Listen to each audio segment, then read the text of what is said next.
Enter the fighters. We see all these Egyptian slaves, it seems, servants, on their hands and knees, stacked on top of each other, and at the top of this mound is Lord Ra. They scream out, "Glory to Lord Ra," as he sits atop the peak. If there was anyone more incensed at the idea of this tournament, everyone knows it would have had to have been him, Ra. And he looks truly pompous, he looks truly elite, looks like he's above all of this, not worried in the slightest, hand on his face. To hell with Zeus, and who cares about Odin? About his blazing body is wrapped a divine and mystic veil. The god of gods is the god of the sun. I am the true peak of divinity. That is fucking epic. Like, you ain't the god of gods, Zeus. I'm challenging for that throne, and I'm the god of gods because I'm the god of the sun. That's pretty cool. He thinks to himself, Zeus, you'd better be watching, because I'm about to demonstrate to the whole of the heavens what makes for a true king. So the truest king in the verse, man. We've already had King Leonidas, we've had King Qin Shi Huang, Emperor Qin Shi Huang. Another king, he would have been good to fight with Hades, Poseidon, all these other kings. Could he sit at the top? This is gonna be interesting, man. I'll tell you what, when I first saw Ra's design, I wasn't really buying it. Wasn't really sold on it. But I'm liking this guy. He's exuding aura, and the design is growing on me, man. We then see Ra standing, arms folded, and prepared for his opponent. We then cut to the other side of the arena. We then see that familiar dog and Chulainn petting him once more. He says, I'll be back, guys. Don't worry. That golden boy's got nothing on me. And now, up against him, says Yaru, a demigod. Now, when Ra hears the word demigod, a shudder hits him. He's disgusted by it. The gods are saying, what did they just say? A demigod? Then he's half human. And we get this awesome panel of Chulainn walking out, ripped to shreds, with what looks to be a tree branch that he uprooted from the ground, but it actually looks like it could be rope. I'm not sure what the hell this thing is. Maybe it's part of the lore. I'm not familiar, but this looks crazy and unique, to say the least. The guys are saying, hey, what is that thing? A log? A club? They're questioning it just as much as I am. Wait, who even is he? It looks like some seedy kid. Are you one of us, or are you one of them? And a sinister smile crosses his face. We see narration that says, born an unwanted child, carrying the sword of the undesirable. He's a lone hybrid warrior. Does he choose the noble life of a knight or the savage valor of a berserker? Ireland's Chulainn, demigod warrior, as he prepares for battle. Chulainn, a half-god, half-human hero from the myths of the Celts. He was thought to be a handsome young man, but still other stories of him tell of morphing into a demonic beast in battle. He is one of the outer gods. So another one, he was not pictured with the 5, so there's 6 now. From his past history, he's given the name Unruly. Ku listens to this, and this is interesting because I always wondered, they're listening to the introductions, right? So I wonder what they think about him, but he makes mention, he's like, well, just go and tell my whole story for me, don't you? Sorry, but I don't care whether I'm a god or human. I just do whatever I feel like. And if you get that, then let's get it on already, big man. Calling Ra big man again. Apocalypse round 1, match 1. Ra versus Chulainn begins. We see Ra say, foul demigod, my cleansing heat shall turn you to ashes. And Chulainn laughs and says, sorry, I can't hear you, big man. With unstoppable as the epithet for Ra, and unruly the epithet for Chulainn. So right as Yaru is about to announce match begin, Ku jumps from his starting position and launches himself into the sky. Ra does not move from his position, but you get this amazing panel of Ra clearly detecting where Ku is, completely unfazed, looking up into the sky. But you see that Ku has emerged high above the stadium, and he is launching down an attack with his giant branch. To the crowd's amazement, he slams the ground with the log, but he does not make contact with Ra. You see the silhouette come from the smoke of Ra still standing in place, again highlighting the Hawk's aura. Ku seems surprised though. He doesn't understand how the attack did not hit. He then tries to strike with a swing. Ra dodges again and again and again with his arms folded the entire time. Ra is truly living up to the hype. You see Ares reacting. He says, wow, this demigod is quite something. Zeus says, ho ho, he's a lively young man.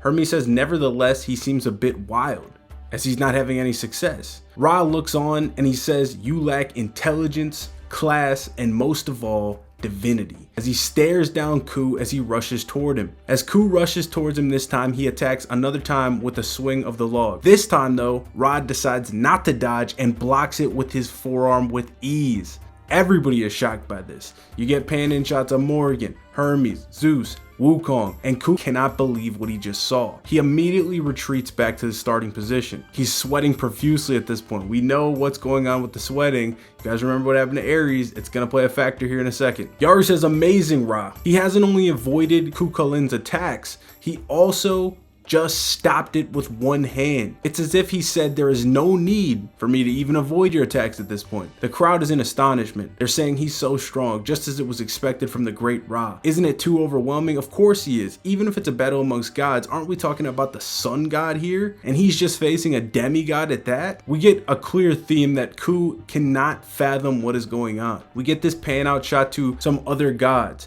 the white tiger, the black tortoise, and Azura dragon. We also see, of course, Suzaku, the vermilion bird, who I talked about in my leak video. This is his official design. He is on the roster. He looks really cool. White Tiger says, I always thought Ra was too arrogant, but he really is that powerful. Azura Dragon says, no, it's still too early to start judging. And Black Tortoise says, couldn't it be that the demigod is simply too weak?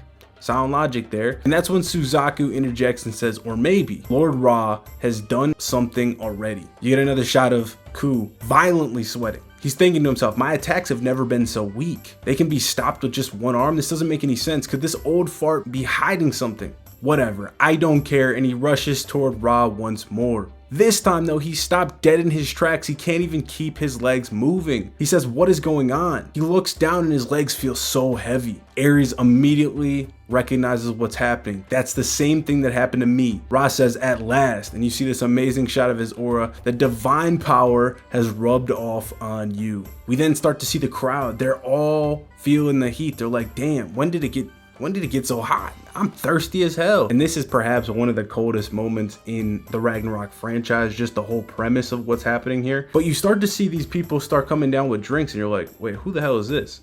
It gets revealed that it's Sekhmet, Isis, and Hathor, Egyptian goddesses. They were prepared for this because they knew Ra was fighting. Then you see Bastet come down, Bast, another goddess, 4 goddesses from the Egyptian pantheon. And she's like, why are you guys surprised? Naturally, this is a courtesy of ours.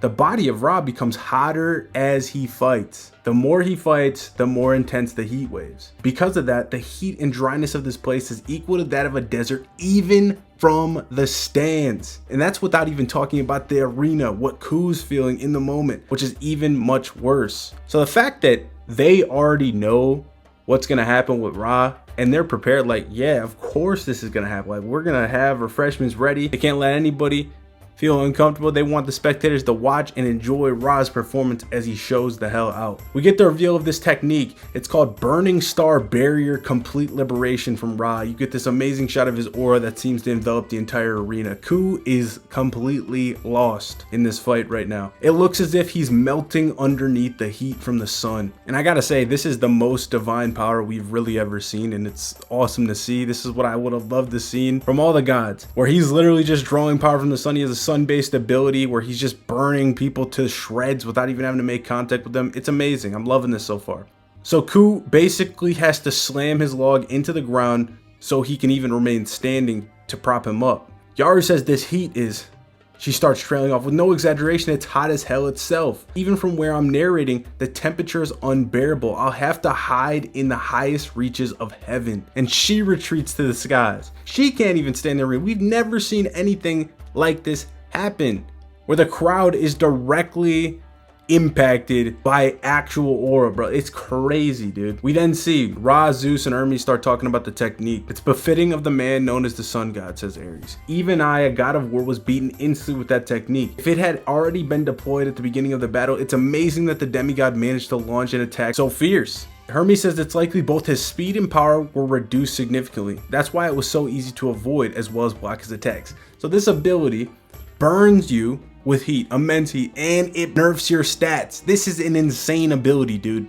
We then cut to Shiva's group, his whole pantheon, where Brahma says, however, this has left something clear. When he gets serious, things are sure to get hot. Ra isn't even close to serious yet, and this is already the effects. This is crazy. Yaru finally explains what the stipulations to the match are. She says, well, allow me to explain once again to everyone in the stands. The condition to determine victory in Apocalypse is extremely clear and simple. The end of the match is decided when one of the combatants becomes unable to continue fighting, including death or surrender. So you do not have to kill your opponent. This is why you can still see Indra in the actual Record of Ragnarok tournament, which takes place after this. I mean, he could, of course, win. It's very doubtful, but that's why you can still see him even if he loses, right? As such, because of Chulainn's current state, the result can already be decided. She's counting him out. Ra says, how crass. It was all a waste of my time, as expected. Wukong believes it. He says, this was pretty disappointing. This doesn't even work as a reference to the second round to scout out Ra. He's thinking about his matchup, man. Suzaku says, I considered his beast-like brutality and quick moving speed as weapons, but can a strategy like that really work? The apocalypse isn't that welcoming. The only one that seems to notice something is Zeus, who doesn't say a word, he just thinks, Sekhmet and the other Egyptian goddesses are saying, a crushing victory without moving a finger. You truly are impressive, Lord Ra. Yaru literally starts giving the concluding speech. She says, first round, match 1, the winner is Ra. And then immediately she stops speaking. She gets cut off. The ground starts cracking. Aura, it looks like Conqueror's Haki on this page. And Ra turns around with a look. Zeus immediately starts laughing and says, oh, Ra, it looks like this battle is far from over. The ground starts breaking, as I said. There's rubble everywhere. It's flying all across the battlefield, and Ku is ripping it all up. Yaru can't believe it. She's like, it looked like Ku had already lost, but now he starts an intense rubble attack as he destroys the ground. Rubble starts being flung at Ra, but Ra's easily able to evade. You see that Ku once again digs into the ground, and Ra notices something, but more rubble immediately clouds his vision and draws his attention. He starts to say, you think that I give a shit about some rubble? And just as he dispels the rubble, Ku has moved insanely fast, so fast that Wukong, Zeus, Shiva, Hermes, and Suzaku all took notice and acknowledged the speed. He's caught Ra by surprise. He gets ready to strike Ra, and Ra looks wary of the attack. The crowd's thinking he'll tank it, he'll avoid it. No, he countered it, and he countered this attack with a kick, slams Ku into the face, and Ku gets sent flying. A strong high kick from Ra, a decisive strike to counter Chulainn. He can't do anything. Chulainn lands, and the narration says, after resuming the battle with unstoppable fury, the intense barrage doesn't allow for a moment of respite. Regardless of the situation, the battlefield hasn't changed at all. We then cut to Suzaku's group. He says aloud, the blows exchanged just now. Ah yes, he neither dodged nor blocked. It was a pretty desperate move. That's unexpected of you, Lord Ra, and he's got a smug grin on his face. Ra's face is very telling here. It seems as if he's seen a ghost. You then cut to Ku, who looks like a damn monster shrouded in this dark aura. You then see Zeus, who's literally elated at this moment. He's laughing. He says this means that the offensive attack was so solid he couldn't take it head on. And Ra himself noticed that. For the first time, Ra is being forced to acknowledge Ku's power, forced to counter the strike. He did not want to take the force, did not want to have to block the force, and didn't dodge the force. But Ku is severely battle damaged, but he's got a smile on his face. He's ready. He says, just now I'm starting to feel the heat. Hey, old man, the true fight just started. In that moment, the participants of Apocalypse that were watching, it shows Wukong, Suzaku and his group, as well as some of the most powerful observers, and it shows Shiva and Zeus, which is cool, all shared the same thought. At least this fight has now become interesting. Whether they realized it or not, such was the atmosphere. But suddenly, Ra did something crazy. He deactivated the burning star barrier, took it down, the heat evaporated. Yaru's confused, Shiva's confused. Yaru says, Ra, what is really going on here? Chulainn's confused. He says, giving up? Really? That's impossible. And at that moment, the only person in the entire arena that truly felt what was happening was Ku. As his opponent, only Ku, who stood in front of him, could look at that expression. You start to see Ra, his veins are pulsating through his head, and one of his eyes starts rolling back into his head. He raises his fist toward the sky, and the sun starts gleaming down. You start to see what looks to be Ra drawing power from the sun, giving form to the true meaning of wrath. And we're getting the payoff for that right off the rip with the emergence of this bird-like entity that has appeared far above the battlefield. And we see Ra with this amazing stance, hands out, calling for any smoke from anybody. The bird swoops down insanely fast and seems to crash into Ra. We then cut to Bastet, who's completely infatuated with what she's seeing. And she says, oh, it is such a luxury getting to witness Lord Ra use his divine weapon in just the first round. Chulainn says, a bird, is that even real? When the bird crashes into Ra, the arena is engulfed in blinding light. Ku's covering his eyes as best he can. He's thinking, what is this? Is this a cheap trick to leave me blind? Don't you dare cheat, you old bastard. He then jumps up, seemingly in anticipation for an attack, but as he jumps, he notices that Ra is already right behind him in one of the best panels of the chapter by far. You see that Ra has this armor around him at this point. He looks completely different, and he says, it seems I've been going about this the wrong way. The other gods, Zeus included, they look surprised. Ra says, in this apocalypse, what I must perform is absolute violence. And he blasts Ku with this rocket punch, where we get a shot of him in his new form. He's got armor all around him. Face looks demonic. Ku spits out a ton of blood, and Ra looks like the sunlight is coursing through his veins. The impact of this slams into the side of the arena, where Ku's body leaves a crater in the wall. He emerges out of it as Yar, the ring announcer, says, this is a surprise turn of events. What is this?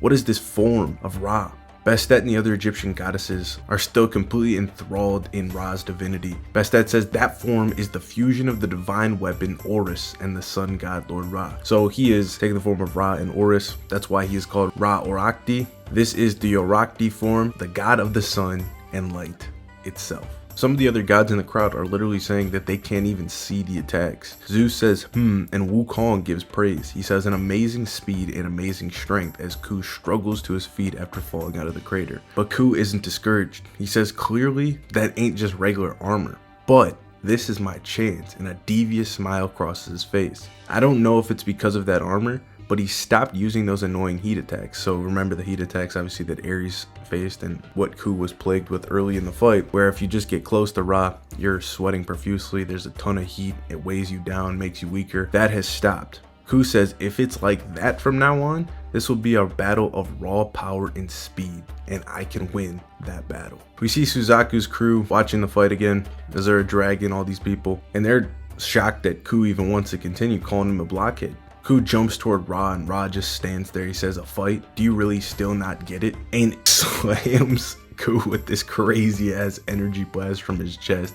Reminds me of like Soldier Boy fucking from the boys, like shooting that shit out of his chest, but Ra just like blasted his shit. He says, I'm no longer the same god that entered this arena. Yara says, that thing just now, was it the prominence field? The prominence field, of course, is Ra's heat-based ability that Ku just mentioned that he stopped using.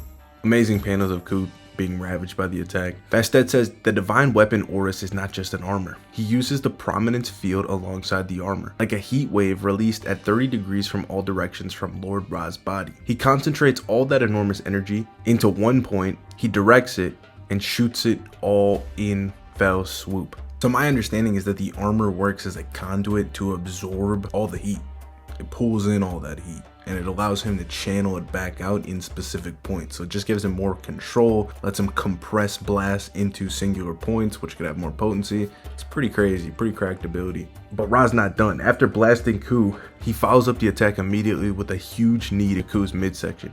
Ku's wide-eyed, he's spitting up blood. Then an amazing panel looking like he's straight up a monster. Ra is ending up behind Ku now, slams him with another punch into the ground. The divine weapon Horus is, in other words, an amplifier to Lord Ra's divine power. To be used in terms of attack and defense, he is truly unstoppable. So on top of everything I just mentioned, it seems like it also makes him faster and stronger as well. We get some exposition. This is a tool that Ra used in the past when he was enraged by the arrogance of human beings. He decided to carry out the annihilation of humanity all on his own. We found out about this even in chapter 1, that Ra was actually attempting to wipe out humanity all by himself at a point, but we never found out why or what the deal is. Although it's not explicitly told to us the intricate details, from what I'm looking at in this panel, my interpretation of this is that he didn't like that the pharaohs were being worshipped as gods, thought that they were extremely arrogant to call themselves gods, is what I'm gonna assume, because he decimated Egypt, turned it into a desert, etc., etc. Although he eventually stopped, not even with the powers of many of the gods of the heavens were they able to water down the wrath of Ra, which had turned most of Egypt's territory into a desert. So this is very interesting. Basically says that a ton of gods stepped to him and a ton of gods got put down. So he's beaten a ton of them. We don't know specifically who they were. I doubt that there were anybody of note. Obviously, like, it doesn't seem like Zeus was involved in this, but we don't know why he stopped. It seems that they're making it out that he just decided to stop. Nobody beat him, which is super cool. We cut to Ku's body again in another crater formed in the arena, but he is resilient as all hell. Gets back to his feet once more. Yar says the reason for their denomination was well known, as the outer gods are labeled this because they are unstoppable gods. Ku says, so, is this all you've got? Rocks fly from the ground. Ku jumps still with resolve to fight Ra, jumps behind him, goes for an attack, but Ra again just stands there menacingly. Yar says, oh, there goes Ku. What was that, a high-speed distraction attack? But nobody in the crowd is sold. They're literally yawning at this point. They've completely lost interest in this fight because this was no longer considered a fight to them. In the combat between the sun god Ra and the demigod Chulainn, the results were clear to all. You see the crowd screaming out, Ra, just kill him already. Just die already, demigod. Hurry up and move to the second match. You're not worthy. You're already the winner, Lord Ra. Move on. Impure blood. And we don't really get to see what transpired, but Ku's attack failed.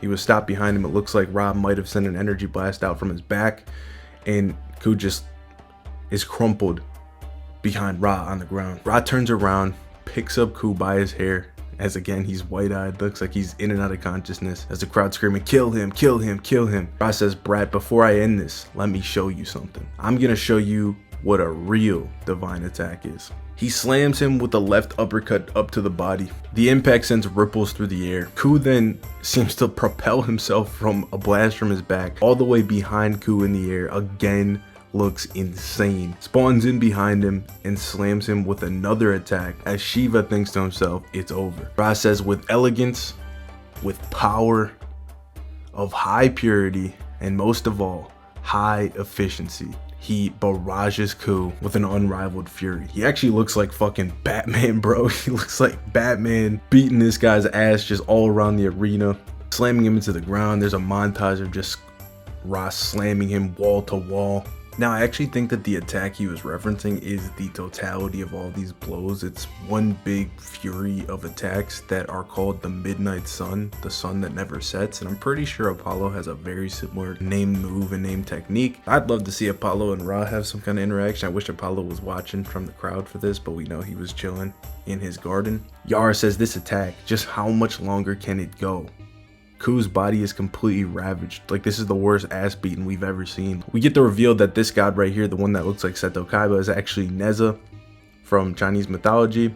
He is part of the roster. He will be fighting later. He says, you are strong, Ra Arakti. We also see Indra. He says, this guy, he seems to have the power to back up all his arrogance. How interesting. Even Zeus says, maybe I underestimated him a little, as he is buffed up because of how much he's entertained by this fight, how much this has got his blood pumping, prepared like he wants to fight Ra. Zeus actually says very loudly from his stand, may victory come to you, Ra Arakti. And Ra actually hears this as you get a shot of him just like destroying Ku. He says, Zeus, I don't need you cheering me on. He grabs Ku from the back of his head, flies up into the air, and spikes down into the ground as he screams out to Zeus, because one day I will do this to you. This man calling out Zeus is crazy, but he's backing it all up right now at this point. This is the biggest attack by far. It slams through the arena. The ground is destroyed. Rocks flying up everywhere. No even ground anymore. Ra flies back up in the air and says, do you get it now? As he looks down on Ku. Ku is in a giant crater in the middle of the arena. Looks to be completely unconscious. This looks like defeat, if I'm being honest. Like, this looks like a final panel. He calls Ku a dirty demigod as the crowd chants, Ra, Ra, Ra. This is what it means to be a true god. Sunlight gleaming all across the battlefield. Ra looks crazy, man. How is Ku even still alive? But he's not done yet. We see a hand emerge from the ground. He claws up. The results were already clear to everyone, save for one person. Morrigan, the goddess, the first goddess we're gonna get to see fight, the strongest goddess of war in the Celtic religion, the same religion that Ku comes from. She says with a smirk on her face, this is the same as that day. Only that goddess knew that Ku was far from done. We see the weapon he's been carrying, that giant log, seem to sprout roots that look like a spider's legs. And I'm pretty damn sure that this weapon just like got up and walked over to Ku. Like, it grew legs and walked over to Ku, propped him up and lifted his arm up so he could rest on it. The gods in the crowd, Ra included, seems to be taken aback by this. What's happening? Narration says, the demigod known as Chulainn had a future beyond all this. In an amazing panel of Ku getting back up with the awakening of his weapon, the power that lies dormant in the demigod awakens. We start with that follow-up with some narration that says, the legend of hero Chulainn and the warrior goddess Morrigan is one that was told in the Ulster cycle, a collection of oral folk stories in the Celtic region. There are many versions with different variations, as many as there are narrators that have told these stories. Nevertheless, there also exists a truth that only those who starred in these myths and legends know of. It's giving us a shot of Morrigan, who has a grin on her face. She says, you still have more, isn't that right, Hound? You're the only warrior that's ever managed to beat me. So confirmation that Ku has defeated Morrigan in the past. She's part of the tournament as well, so that's pretty interesting. Potentially they're setting up a rematch later. Maybe we'll see what happens. The reason she said Hound is because Chulainn translates as Hound of Chulainn. When she says this, we see that Ku is rising from the ashes, standing in the crater that Ra left him in. Ra is absolutely dumbfounded at the fact that Ku can even still stand. He says, how can he still stand? The damage I've dealt to him should be more than his mind and body can bear. I should have beaten him by now. His thoughts were a simple presumption, says the narrator, but they were pure objective truth, proper of an elite warrior. This made no sense. How was Ku still standing? Then we get, perhaps in my opinion, the best panel of the chapter, where as Ra is pondering what's happening, this giant hand, looks like a goblin's hand or like a demon's hand, rises up and like overtakes Ra. He's completely shocked. Now this isn't a real hand, but this is like kind of serving as the embodiment of Ku's aura at the moment. Ra Urakti was certain that the strange phenomenon is without a doubt his divine power, and we see that Ku is undergoing some sort of transformation. So obviously his weapon last chapter started crawling over to him. It seems like it's awakening in a sense. It's like sprouting. He's now picked up the weapon, which is a spear, and his face has gone full demonic. His teeth have turned into sharp fangs. He's bulked up considerably in terms of muscle mass. It looks kind of like Nosferatu Zod from Berserker, and he's prepared to launch this weapon like a javelin. Ra realizes that this is something innate within the body of Chulainn. In other words, obviously his divine power. After that, the exchange that followed this revelation lasted less than 5 seconds, and the winner was decided. Insane. So Ku cocks back. He takes this wide step where he gets as much momentum as possible, and he throws this spear. Within the Ulster cycle, there's always something common about it. In any tale from any narrator, that which was thrown by Chulainn, that is the cursed spear that always hits and kills. Gay bulg. We get panned in shots of Zeus, Suzaku, Wukong, who's up next, and Morrigan, all taken aback by what they're seeing. And of course, we finally get the reveal of what his weapon is named. This is what a lot of people have been waiting on, the confirmation that that is the spear. Some people thought the spear was inside the log. No, the log itself is the spear, which is insane because he obviously buffed up and he started using it as a spear. He throws it like a javelin, right? So he throws this spear at Ra, and in that brief instant before it struck, the decision taken by Ra was to free his maximum power. He was able to boost out of the way almost like jetpack, so he dodges the spear. That was the right move, says the narrator. It possessed a power impossible to defend against, so it was better to dodge. That was an opinion shared by the strong as well as by the weak in the crowd. But we cut back to Ra, and Ra is absolutely shocked. And it's almost like a parallel to that panel where Ku was shocked that Ra had appeared behind him. Now the roles have been reversed. Ra, who just dodged that attack, completely got blitzed, perception blitzed, by Ku. It's a situation where he realizes far too late that Ku is now behind him far into the air. While that which was supposed to have been avoided was thrown, Ku had jumped without being seen. So this is a perception blitz pretty much. You could potentially probably argue he's distracted by having to dodge the other thing, but I could see people being able to argue this is a perception blitz because Ku jumped from his position, completely got behind Ra without Ra being able to detect it. Maybe you go in the diversion route if you don't want to get crazy because the perception blitz is pretty insane, but this is pretty impressive for Ku, nonetheless, whatever interpretation you want to take. The narrator basically says that thanks to his throw being so fast, like that's how he was able to jump without being seen. So maybe you go more into that diversion route, like where it's like that happens, but then he'd still have to be fast enough to move basically alongside the spear throw and be able to catch the spear midair. You get this crazy panel of Ku. He's making that same pose he was making on the ground, like kind of cocking back for max momentum, but this time in the air. But only this time, the second attack wasn't a throw. And we see him do something with his leg where he actually like comes down and kicks the spear as it's going up apparently. And essentially what happens is, just as the Ulster cycle says, the cursed spear that always hits and always kills, Gay Bull, the meaning of its name is belly spear. There's also a note that says it can also be translated as the spear that expands or as the spear that inflates. We basically see that the reverberations from Ku's kick apparently blow up this log like a damn balloon. So that's like the premise here. It's supposed to inflate like a balloon. And I don't know what the fucking physics are behind this. It looks like it's gonna be some kind of magic, or I don't know specifically, but Ku's force is apparently supposed to have made this happen as Ra looks up in astonishment as Ku essentially destroys his own weapon. So he kicks it into all these pieces, it expands and then explodes with like a rain down of javelins. It's almost like that Honor the Fallen, I think is the name of it, in God of War, where he throws the spear up into the air and then all that, like the special runic attacks, all those spears come down. So essentially what happens is that Ra's caught in this blast radius. There's nothing he could do. The projectiles are unavoidable. It covers so much area. The area of effect is insane. Bulg is, in other words, a means to turn into fragments. It turns into these projectiles, and Ku, we get a full shot of his demonic form. This is his ultimate technique, only made possible by this transformation, this Berserker form that was alluded to. It's not like this is something that they didn't tell us was going to happen earlier. He was called the Berserker. We saw the legends of him having a Berserker form. So this makes sense. Power increase is crazy. We don't really know why he got more powerful. We don't know if it was a situation where it was like because of the damage, or I've seen some people say he's similar to Hulk. So was it just him getting more frustrated and angry? Wish we got some explanation, but we don't. So he kicks the spear down. Ra tried to counteract it with his prominence field maximum output, so he's trying to burn it at this point as well. His prominence field is what slows people down, weakens them, burns them, and that even at maximum output could not stop it. The spears come down, they pierce Ra. Once it had been thrown, it could neither be avoided nor blocked. In any tale from any narrator, in all the tales of the Ulster cycle, there's always something in common about it. It's the cursed spear that always hits and always kills. And all of Ra's female goddesses from the Egyptian pantheon are basically disgusted. They are completely in shock at what has happened to Ra. Ares, Hermes even looks surprised. Wukong looks pretty satisfied with what he's seeing, and so does Zeus.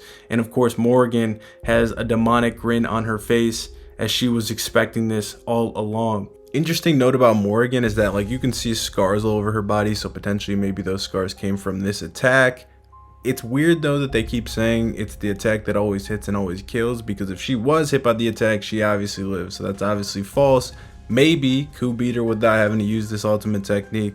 Who knows? Maybe she has a way to counteract it or resurrect or something. We'll obviously find out, but it's interesting to note that, especially with what's about to be shown. Yara screams out, "It's all over." First match, round 1, Chulainn versus Ra Orakti. Match duration 15 minutes and 13 seconds. Winning technique, bulg.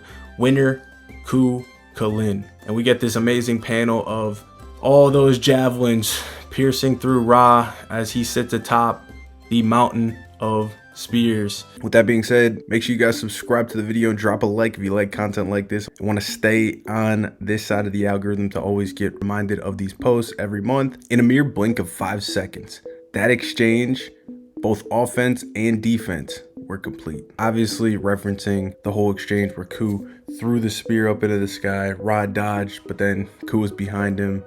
You guys know the rest. Those who could see it with their own eyes were only but a select few strong individuals. So I like this because it's confirmation that you have to be a certain tier of power to even be able to perceive these movements, which is more hype for Hermes because he has so many great perception feats throughout the series. We get to see Morrigan, Shiva, Wukong, Suzaku, Zeus, Hermes, and Indra watching.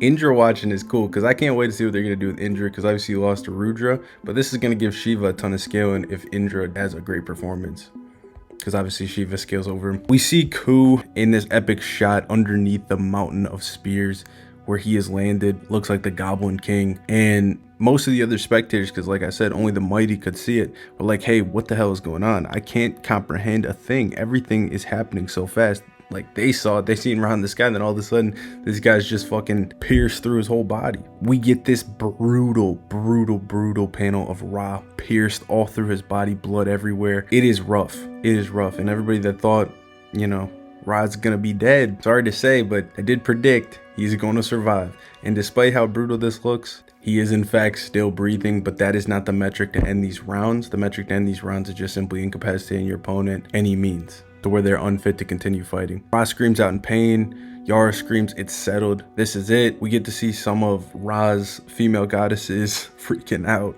They can't believe what they see. They're screaming, "Oh, Lord Ra." Immediately, all the Egyptians from their pantheon jump down to help Ra. They're saying, "Quick, give me some help before Lord Ra dies. We got to get him to the infirmary quick." And we see Ku, as the dust is settling, finally opening up his eyes, because it seems that like when he's in that transformation, he doesn't really know what's going on. He steps down, he walks down the steps. Everybody's silent watching this. Yara says, "Excuse me, whoopsie daisy. Once again, let me introduce the winner of the opening match, the demigod, Chulainn." Now the gods in the crowd don't seem to like Ku, and they actually seem to be scared of him here. He looks up at them, he laughs, he says, "It's gotten pretty quiet around here, hasn't it?" Because they were all talking so much shit on his name. The chapters where Ra was just beating Ku's ass, they're like, "Dude, this guy can't fight with him. Get him out of here. He's a shitty demigod," all this shit. And now they're silent. You can hear a pin drop. Ku likes that shit. He says, "Those damn gods, what happened to all that energy before? Just a moment ago, you were talking all this shit. If you think everything will play out just as your divine wish, to the whims of the gods, you're greatly mistaken." And he laughs at him. He looks up at Zeus, Ares, and Hermes and starts cackling. Ares says, "That little brat, the demigod is getting a bit too cocky." Meanwhile, Ares would get his shit ran through. Zeus starts stroking his beard. Hermes says, that demigod defeating Lord Ra is still a reality, and it's insane. And it's a great feat. He's pondering this situation. He says, In the final moments of the match, Chulainn displayed a very strange appearance, and these panels look amazing. Best panels we've seen of him in his Berserker form by far. That was precisely, perhaps it was his," and he keeps trailing off, but then Zeus finishes his sentence, says, "his other half." Ku then looks up as the Egyptians try climbing up to fetch Ra's body, and he says, "Hey, just how long are you gonna keep this up? Go back, Creed." As he opens up his hand and almost like Mjolnir, the gay bulg returns to his hand. All those spears just like form a monsoon, and they all rush back to Ku, and they form back into that loggy state. Everybody in the crowd is shook. Yara says Chulainn himself shattered it with a kick, that weapon, but now it's returning back to him. So he's calling it Creed. Creed on one hand and Ku on the other hand, I guess. That's what Zeus was alluding to, his other half, I think. Somebody with some Irish lore can probably tell us in the comments. He picks up the log, starts walking away. With a defiant smirk on his face, Chulainn exits. The demigod still has many mysteries. Regarding that victory, the audience was fully silent. We see Ra screaming in pain. He lost an eye. He can't actually formulate any words. The attendees are grabbing onto him, holding him. They're saying, "Please stay strong, quickly take him to the infirmary." The gaze directed towards the demigod was hatred, fury, confusion, and fear from all the gods watching. And then, a select few saw the truth, that he's an unbelievable treasure. Zeus says perhaps that brat is an unbelievable treasure, just waiting to be discovered.